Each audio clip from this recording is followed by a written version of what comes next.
আজকে নেরামেক এবং সিমপেটের উদ্যোগে এবং রাজ্য সরকারের সহযোগিতায়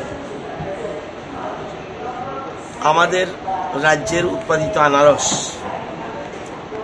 600 কেজি ওমানে যাচ্ছে। একটু আগে আমি ফ্ল্যাগ অফ করে দিয়ে আসলাম। আমাদের ডাইরেক্টর হর্টিকালচার, ডাইরেক্টর এগ্রিকালচার এবং নিরামেক এবং সিমপেট তারা সবাই উপস্থিত ছিলেন।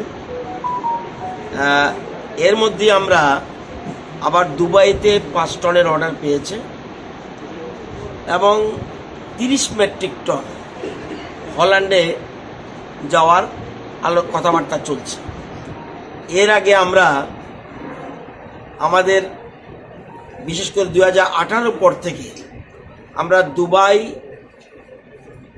দুবাইতে এবং বাংলাদেশে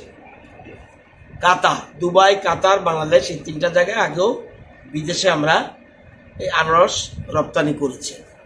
আমরা যদি দেখি, আমরা আনারস রাজ্যের দেশের বাইরে আমরা গত 5 বছরে পাঠিয়েছি 33 মেট্রিক টন, এবং রাজ্যের বাইরে যাতে উৎপাদিত কৃষকরা যাতে তাদের উচিত মূল্য পায় এবং প্রেজেন্ট মার্কেট থেকে যেন বেশি পায়, লোকের স্থানীয় মার্কেট থেকে যেন বেশি পেতে পারে কৃষকরা, সেই জন্য আমরা এই ব্যবস্থা করছি। আমাদের সরকার উদ্যোগে এটা করছে এবং রাজ্যের বাইরে অন্যান্য প্রদেশে গেছে গত 5 বছরে 12,551 মেট্রিক টন। এবার আমরা যেটা একটু আগে বললাম, হল্যান্ডের 33 এমটির অর্ডার আলোচনা চলছে এবং এছাড়া দুবাইতে 5 টন। আজকে গুয়াহাটির এক্সপ্রেসে রওনা দিচ্ছে 600 কেজি এবং গুয়াহাটি থেকে প্লেনে যাবে ওমানে। তো এছাড়াও কিন্তু আমাদের রাজ্যের উৎপাদিত বিশেষ করে কাঁঠাল আমরা বাইরে গেছে 4.4 মেট্রিক টন। বেল, আমাদের রাজ্যের বেল বিদেশে গেছে 2507 মেট্রিক টন। তেঁতুল বিদেশে গেছে 397 মেট্রিক টন এবং আদা রাজ্যের বাইরে নিজ দেশে গেছে আমাদের দেশের মধ্যে 42 মেট্রিক টন এবং বিদেশে গেছে 32 মেট্রিক টন।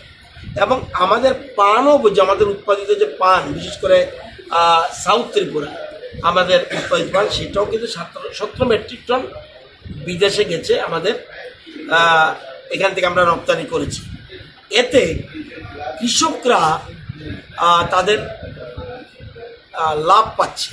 এখানে মার্কেটে যদি দেখি, আমরা বর্তমান মার্কেটে আনারসের দাম পার পিস 15 টাকা থেকে 17-18 হতে পারে, কিন্তু এখন এখানে পাচ্ছে টোটাল 32 টাকা খরচ সহ, এবং 23 টাকা তো পাবেই, প্লাস আসা যাওয়ার যত খরচ সবটা বহন করবে, বহন সহ 32 টাকা পাচ্ছে।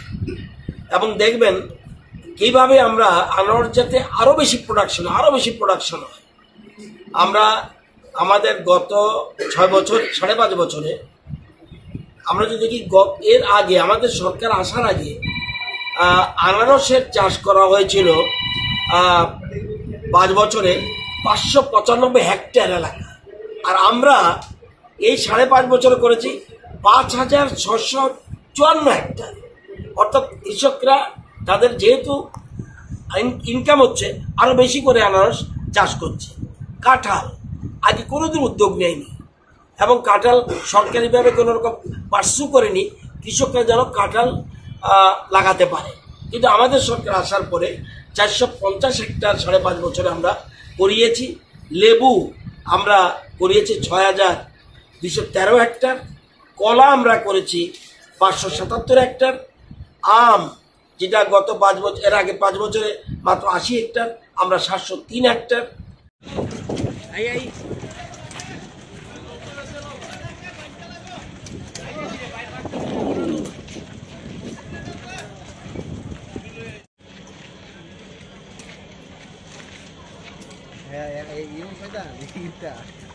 আমরা তুলতেছি।